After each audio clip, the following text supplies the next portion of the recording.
Bueno, en este vídeo vamos a explicar el origen de las transformaciones de Lorentz. Recordad que lo que Einstein tenía en mente es el movimiento relativo de dos observadores. Vamos a coger el ejemplo clásico en el que uno de los observadores pues, es una estación de tren. Este aquí. Y también, siguiendo la nomenclatura clásica, pues vamos a llamar a este primer observador el observador S. ¿De acuerdo? Necesitamos las vías del tren. Pues vamos a dibujar raíles. Voy a dibujar 3 en lugar de 2, como es costumbre. Ahora veréis por qué. Tampoco es estrictamente necesario, pero yo creo que ayuda un poquito. Vale, pues aquí tenemos nuestros 3 raíles. Y ahora lo que necesitamos pues es el tren. ¿Vale? El tren lo vamos a dibujar de manera muy simplificada. Pues también por un rectangulito, un cuadrado. Y aquí lo tenemos. ¿Vale? Dejadme que prolongue esto un poco, que no genere confusión. Vale. Este va a ser, como digo, nuestro tren, nuestro segundo observador. Y necesitamos que se mueva, pues vamos a dibujar aquí su vector velocidad, con una cierta velocidad v. Perfecto. Este observador, pues normalmente se le llama S'. Genial, ya tenemos a nuestros dos observadores. Ahora vamos a elegir unos ejes de coordenadas para poder atribuir coordenadas espaciales a eventos, a cosas que suceden en un determinado lugar y en un determinado momento. ¿De acuerdo? Para ello elegimos, por ejemplo, este punto como el origen de coordenadas del sistema pues, de coordenadas cartesianas que va a utilizar la estación. El eje X, pues esta línea misma de aquí nos viene perfecta, ¿vale? Este sería nuestro eje X. Y aquí para arriba, pues tendríamos nuestro eje Y. Perfecto. Por otra parte, necesitamos asignar tiempo también a los eventos que suceden en cualquier lugar desde el punto de vista de la estación. Pues vamos a asumir que la estación tiene en toda ella, en todo el espacio que ocupa, relojes distribuidos por todos los puntos y que están todos sincronizados entre sí, pues por cualquier método de sincronización que le parezca bien pues, al habitante de la estación. ¿De acuerdo? Muy bien, por otra parte, pues vamos a tener un sistema de coordenadas cartesiano en el tren también. Vamos a coger este eje de aquí como el eje X', este puntito será O', el origen del sistema de coordenadas para el tren, y este eje para arriba pues va a ser el eje Y'. Perfecto.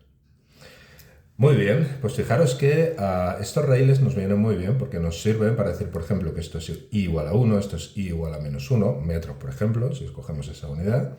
Y lo que vemos inmediatamente es que ocurra donde ocurra un evento, e imaginad, por ejemplo, un evento que ocurre aquí, pues lo que va a suceder, sea cual sea el momento en el que ocurre ese evento, lo que va a suceder es que la coordenada I y la coordenada I' de ese evento pues van a ser obviamente iguales, ¿vale? Por ejemplo, en esto sería I' igual a 1 y también I igual a 1. Fijaros que la altura respecto del sistema cartesiano de coordenadas de la estación pues también es 1. ¿De acuerdo? Entonces ya partimos de esta base.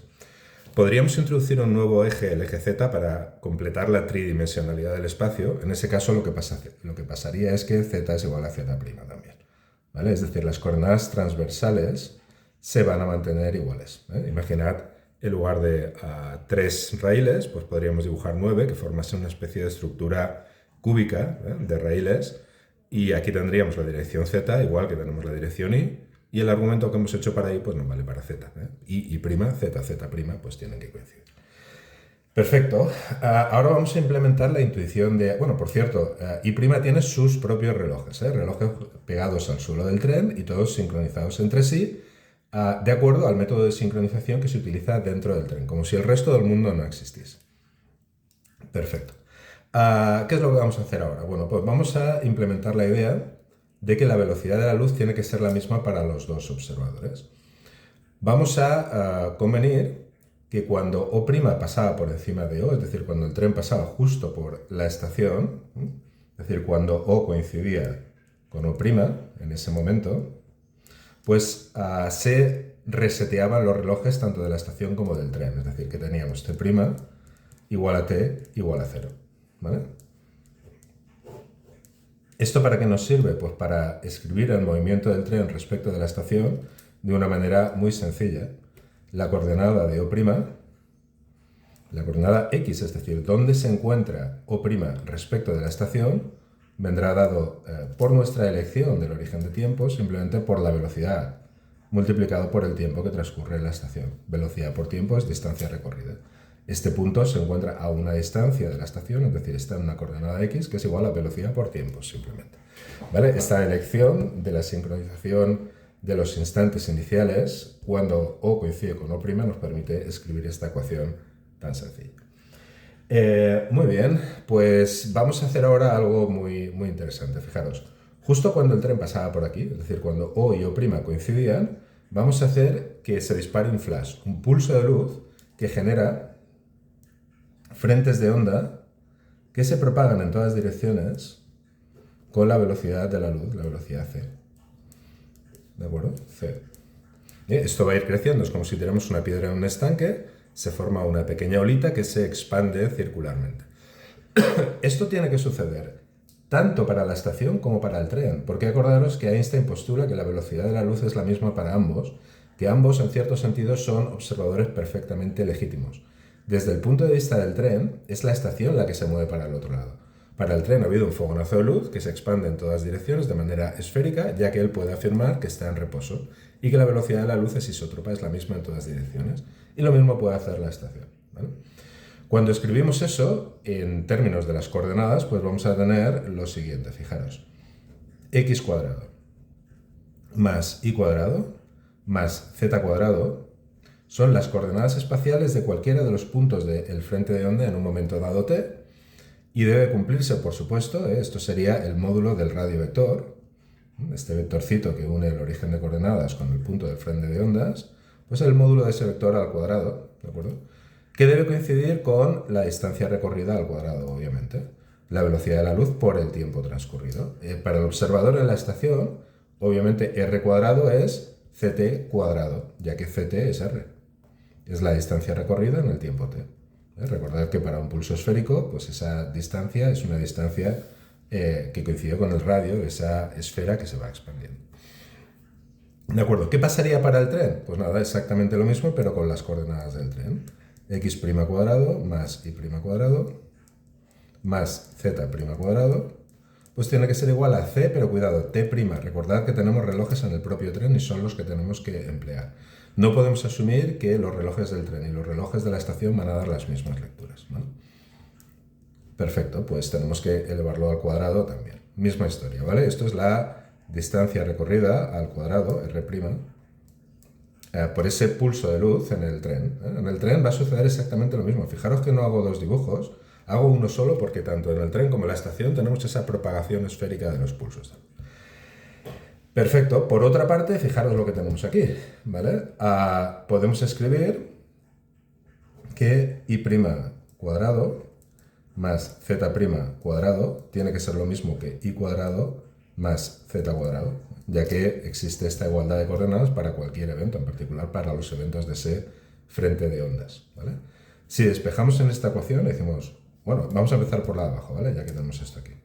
Pues mirad, lo que tenemos aquí es, pasamos la X' restando al otro lado, y lo que nos queda es Ct' cuadrado menos X' cuadrado, ¿vale?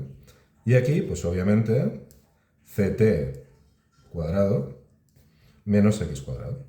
Y tiene que suceder que esto sea igual a esto. ¿Vale? Pues ya vemos que esa condición de la propagación a la velocidad de la luz, fijaros, aparece en la misma C en ambas ecuaciones. Tanto para el tren como para la estación, ese pulso de luz se propaga de manera esférica a la velocidad de la luz. Perfecto, pues nada, tenemos esta implicación de nuestro estudio de la propagación de este frente de ondas, de este pulso de luz, ¿no? Y ahora fijaros que esto es esencialmente una diferencia de cuadrados, así que lo vamos a poder escribir como Ct' más X' por Ct' menos X'. Y ahora veréis cuál es la utilidad de hacer esto, ¿vale? Esto debe ser igual pues, a lo que tenemos en el otro lado, donde de nuevo utilizamos esta igualdad notable. Suma por diferencia, pues diferencia de cuadrados. Perdón, aquí sería menos. Vale. Al cuadrado. Perfecto, pues ya tenemos, suma por diferencia, perdón, esto no está. Venga, así. Muy bien, ¿y ahora qué es lo que queremos? Pues mirad, nuestro objetivo es encontrar un diccionario que nos permita saber cuáles son las coordenadas en el tren de un evento cuando sabemos sus coordenadas en la estación. Queremos ese diccionario que traduce del tren a la estación o viceversa, ¿vale? Es decir, queremos una función de este estilo, x' expresado como una cierta función de x y de t. Y por supuesto de la velocidad, ya que va a depender de cómo de rápido vaya el tren. De la misma manera queremos t' como una cierta función g, pues de x, de t y de v. En la mecánica no relativista, estas funciones son bien conocidas, fijaros. La coordenada x de algo que sucede en el tren, que es la que llamamos x', va a ser la coordenada x de ese mismo evento en la estación, menos lo que se ha movido el tren, menos v por t. ¿De acuerdo? Es decir, imaginad que algo sucede aquí, por ejemplo, y yo quiero saber a qué distancia de O' sucede. Bueno, pues lo único que tengo que hacer es restar de la coordenada x, que sería todo esto, lo que se ha movido el tren, que es v por t. Este desplazamiento desde aquí hasta aquí es velocidad por tiempo. El tiempo que ha estado moviéndose el tren multiplicado por la velocidad me dice dónde está O', y si a x le quito esta distancia de aquí, pues me da x', ¿vale? Eso es lo que decía Galileo. Por otra parte, pues Galileo también decía que el tiempo es el mismo tanto en la estación como el tren. Perfecto, ¿vale? Pues esto es lo que se espera que recuperemos a bajas velocidades. Esto es lo que nuestra intuición sobre tiempo y espacio nos dice que tiene que ser verdad.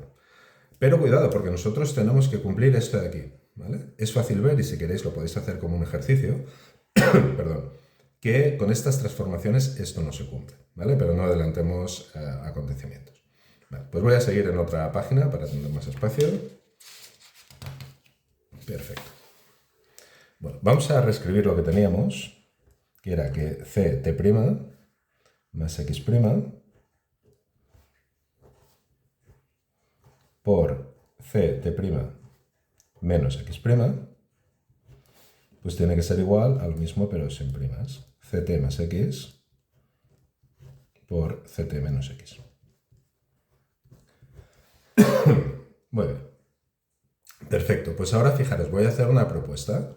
Voy a decir que la relación que existe entre las coordenadas primas y las no primas es la siguiente. Que ct' más x' se va a poder relacionar con las coordenadas sin prima de la siguiente manera. Un cierto número alfa, que dependerá de la velocidad, multiplicado por ct más x. Y la diferencia, ese mismo número invertido, 1 partido por alfa, y aquí ct menos x. ¿Vale? Esta es mi propuesta. Es una propuesta sobre la relación que existe entre las coordenadas primas y las coordenadas no primas. Es a través de un factor alfa. ¿De acuerdo? Fijaros que aquí, en principio, si supiésemos alfa, si tú me das x y t, esto se convierte en números y tendría dos ecuaciones con dos incógnitas, t' y x', que podría resolver para ambas, para t' y x'. Entonces sabría las coordenadas en el tren de un evento cuyas coordenadas conozco en la estación. Perdón.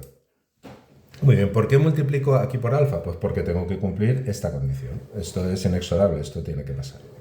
¿De acuerdo? Vale, pues vamos a ver si sucede. Fijaros, aquí tengo ct' más x' por ct' menos x'. ¿Qué es lo que tengo aquí? Cuando los multiplico entre sí debería dar esto. Claro, aquí miro esta estructura, digo alfa por 1 partido por alfa da 1, y lo que me queda es exactamente lo que tiene que salir. Así que esta transformación funciona, nos da lo que queremos. Así que es una buena candidata para la relación que existe en el contexto relativista entre las coordenadas de un mismo evento medidas por el observador en el tren y por el observador en la estación. Y ahora fijaros, vamos a ver cuánto vale alfa explícitamente. Os he dicho que alfa debe depender de la velocidad, porque obviamente esa transformación de coordenadas, como ya hemos visto en el límite no relativista, depende de la velocidad. Así que esperamos que alfa dependa de la velocidad. Vamos a ver cuál es esa dependencia explícitamente, pues ahora mismo, ¿vale? Lo que vamos a hacer es, vamos a considerar eventos en O', en el origen de coordenadas del tren, ¿vale?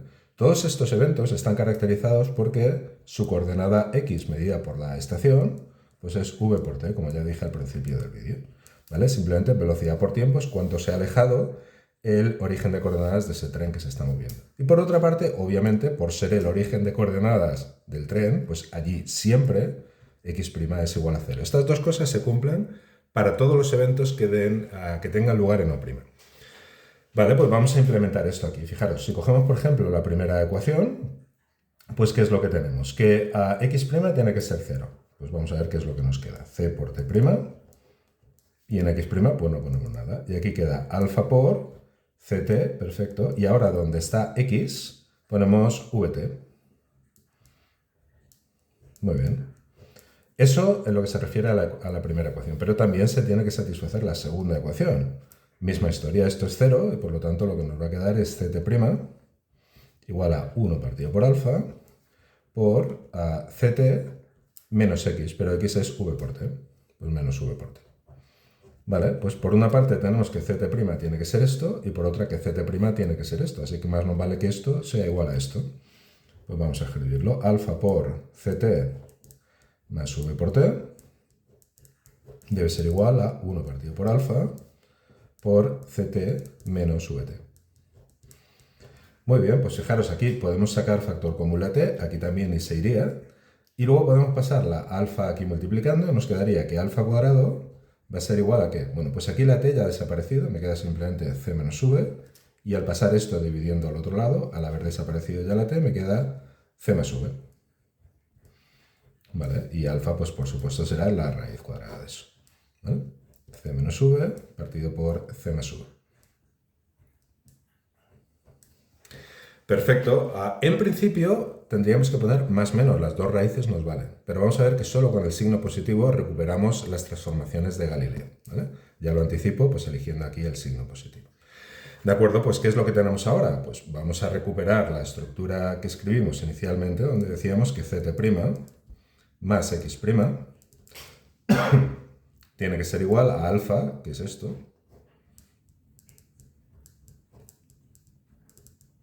por esta combinación, ct más x.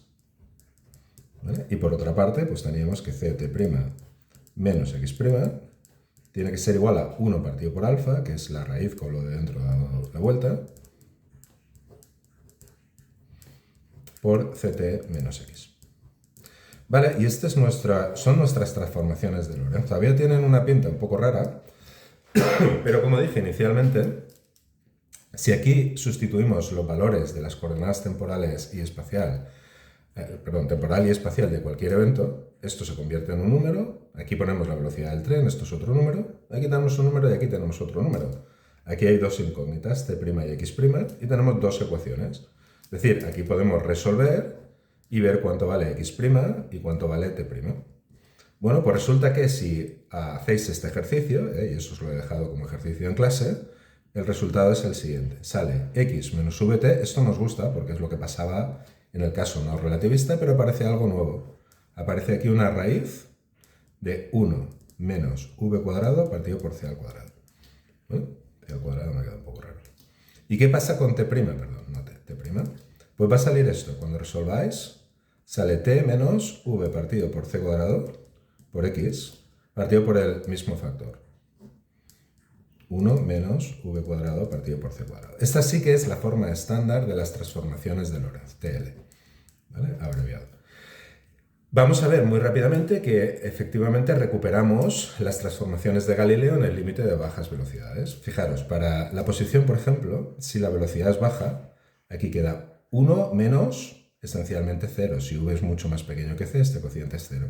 Así que el denominador no pinta nada y me queda x menos vt, que es lo que tenía que ser. Acordaros que lo tenemos aquí. X' igual a x menos vt. El argumento que habíamos hecho aquí desde el punto de vista de la física clásica. ¿Qué pasa con el tiempo? Necesitamos que t' sea igual a t, y eso parece que aquí no hay mucha esperanza, pero vamos a verlo con cuidado, ¿vale? De nuevo, si la velocidad es muy pequeña, esto desaparece, nos queda como denominador la raíz de 1, que es 1, y aquí está x, que no debería estar, ¿verdad?, según nuestra intuición clásica, sin embargo, pues aparece. Pero fijaros que delante tiene un factor v, que no v cuadrado, v partido por c cuadrado. Bueno, pues resulta que este factor también se hace 0 cuando la velocidad es muy cercana a la velocidad de la luz. Y por lo tanto esto desaparece también, nos queda que t' es igual a t. Es decir, que cuando la velocidad del tren es mucho más pequeña que la velocidad de la luz, resulta que x' es aproximadamente igual, y ahora lo voy a poner así, a x menos vt, que es lo que tiene que ser. Y por otra parte, el tiempo del evento pues resulta ser muy aproximadamente igual en ambos sistemas de referencia, el tren y la estación, ¿vale? Así que estas transformaciones nos permiten recuperar lo que sabemos que es verdad a bajas velocidades, pero por otra parte hacen que la velocidad de la luz sea la misma en ambos sistemas de referencia. Fijaros que ese ha sido nuestro punto de partida. Cuando escribíamos estas ecuaciones no poníamos aquí C', poníamos C otra vez, indicando que la propagación de la luz en el tren, donde utilizamos las coordenadas prima, está gobernada por la misma velocidad que en la estación. Así que por construcción estas transformaciones deben respetar la invariancia de la velocidad de la luz. Para completarlas ya sabéis que podemos poner pues, lo que hemos puesto al principio, que I' es igual a I y que Z' es igual a Z. ¿Vale? Y aquí tendríamos pues, nuestras transformaciones de lorentzianas.